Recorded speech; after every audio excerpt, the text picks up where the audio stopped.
Hi everyone.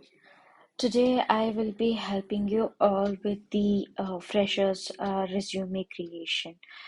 Why I am mentioning freshers is this is mainly for folks who have just graduated or completed their post graduation with no experience so far. So freshers resume, it should be like I would say three main things you should focus on. One, it should be not more than one pager. And second thing, the more the crisp it is, more the attention. And this is all about showcasing your capabilities, your skill set. So while you're sitting down to writing your resume, just make sure that this represents you. So whoever it is it is going to represent you first, even before you seeing them as a physically or talking them to me virtually. This resume will be with them. So let's get started. So what are the key elements? So like I said, one pager that we know now. So one page of first section should be your photo.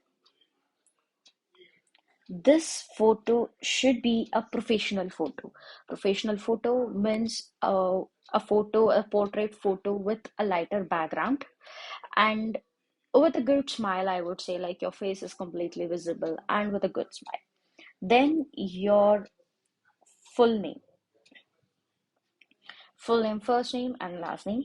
Then comes, here two things I would like to mention. So here you can either mention as MBA graduate or BE graduate. Depends on like either you can mention your education, or if you're specifically writing the resume to a dream company that you want to, and the role is defined already, there is opening, you can write the job title. So either you can write the job title and domain or function, if you know to which job you are applying clearly. Else, it is your freshers education. Then the third line would be having three elements. So starting with your email, contact, contact number, and then your LinkedIn profile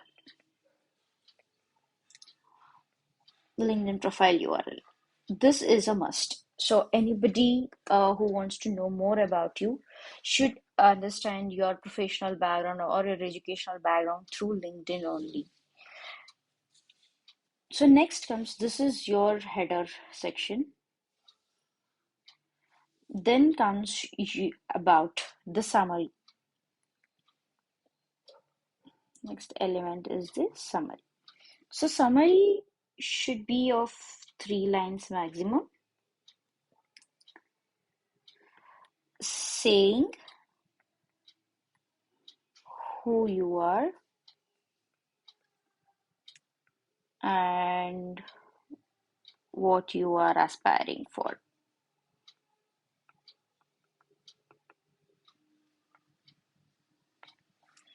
So make sure, like, consider when I'm saying it's one page or it's an A4 page I'm saying, and in that 3 lines, which means it should not cross more than 30 to 35 words or maximum of 40 words. This is like when I say who you are, it's not about your education, as in what you want to become or what represents you. And what you're aspiring can include some of your key competencies also. So if you are already aware of certain domain function or anything, you can specifically mention that. Then comes your educational background. So before educational background, they also would like to see what is it you have. So when you say, okay, this is what I'm aspiring for, this is what I want to become, they want to see your skill set. So the next element is the skill set. So this skill set will have two sections. So two sections. First section will be tech skills. and the second one will be the soft skills. Why you have to differentiate is tech skills could be your languages, tech languages, or tools, automations that you are aware of. And soft skills could be your project management,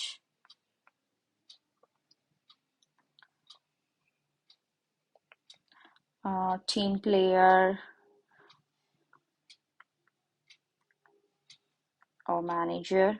So being a fresher, it don't come under manager, but project management or your communication. So soft skills, communication is also one of the major soft skills. So depending upon your expertise or the role you're applying, your tech skills and soft skills should be focused. So after skill set, so skill set here when you're writing, it should be the keywords. So rather than thinking it to be more creative, think that how somebody in the market or in the industry will search for a resource like this. So if you are a person like who has done MBA and is looking for a consultant role, so you have to write it as business consultant or marketing consulting. So it depends exactly on what keywords you use. So wherever you upload, your keywords will be scanned and shortlisted. So make sure while you're writing your resume, when I say it crisp, it is more of the keywords, it's more of the industry words you have to use rather than being creative.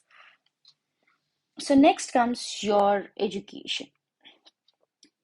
So education, if you're fresher, then the highest degree. So highest degree or academic should be elaborated. When I say elaborated, what is it? So it's like, okay, for example, it's MBA, specialized in year, university,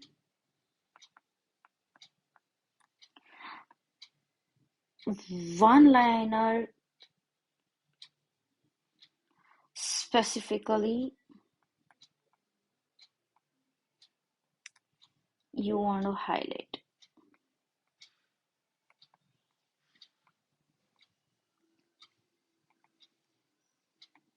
To highlight. Rest, it should be like a BA, pass out year,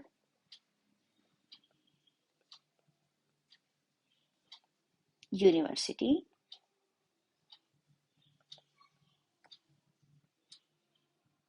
specialization,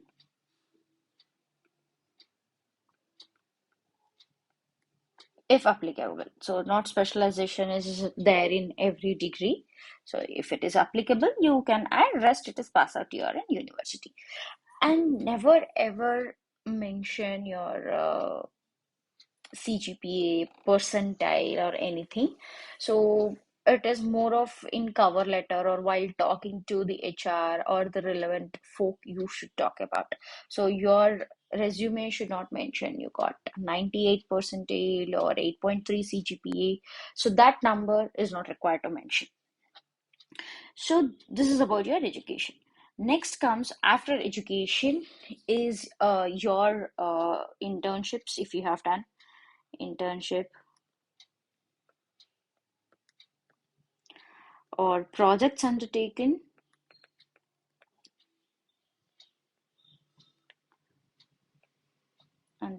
during academics.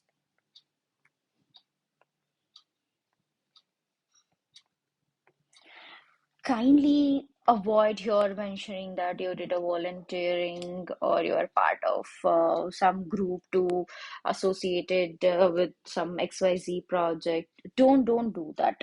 So just for the sake of adding the lines in a resume, don't just add those things. So when I say internship or projects undertaken, it should be a valid one with just three bulletins you have to mention.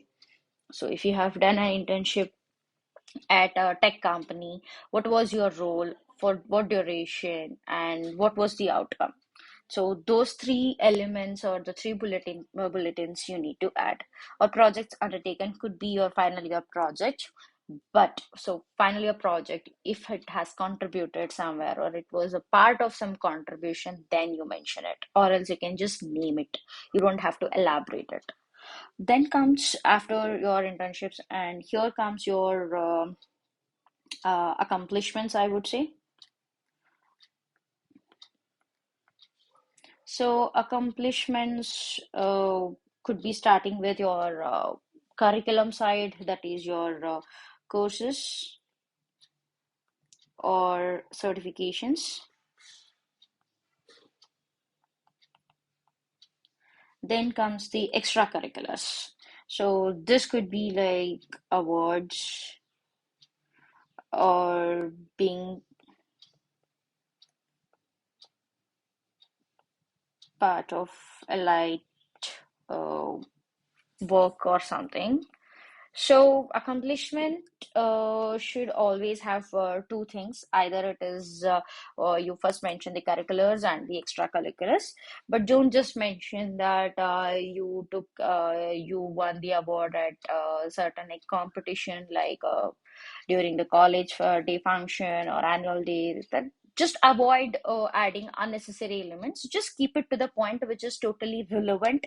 So if your accomplishments is relevant to what job you're applying or to whom you're talking, then please do add in your resume. After this comes the last section, that is about. So when we say about, this is not about where you come from or your birth date, who is your family, or what's your religion, the languages known. No, those are not. So about should comprise like as a person who you are, what you represent. See, everything you mentioned about professionalism, but now somebody wants to know you as a person also, before, because someone before taking you to the company or inside the company, they want to know you as a person also. At the end of the day, you are a person working with a company or for a company. So write it in two lines, just two lines, that can very well describe you. And here also, like when if you are mentioning hobbies, please do mention that you really have it in you. You don't have to push yourself to add, I would say. Like there is no mandate that everyone should have hobbies. Everyone should be this creative or this adventurous. No, no, no. It's okay. Just be transparent here. The more the transparent here, it's always good. So about is two lines, and don't try to like fit in every creative word possible. Keep it plain, transparent, and straightforward. So this is all. So these are the complete set of elements I have taken through. And everyone will have a question like, where is this acknowledgement? No. So there is no need of acknowledgement. Why? Because you are not going to hand it over physically. So if you're handing it over physically, you need acknowledgement.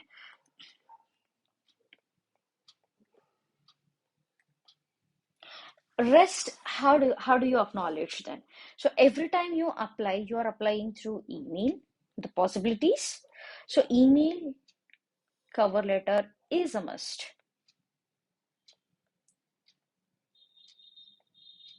Is a must. So why cover letter is a must? Because you know to which role you are applying, to whom you are sending. You need to describe why do you want this role, or why you are applying to this role, how well you might fit to this role. Everything you got to write. Why this role or this job? Why this job? How well you can fit.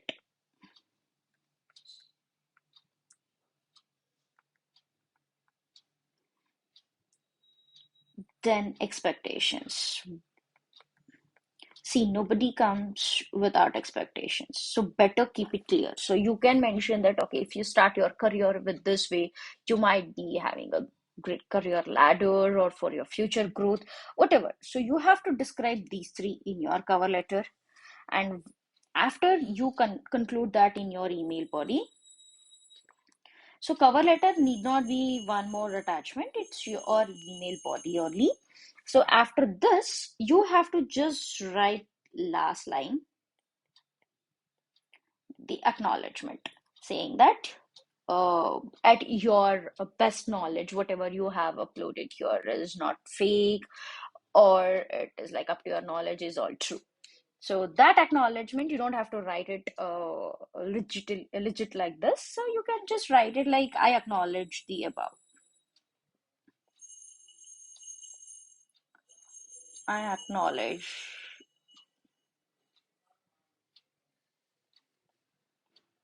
I acknowledge the above all mentioned.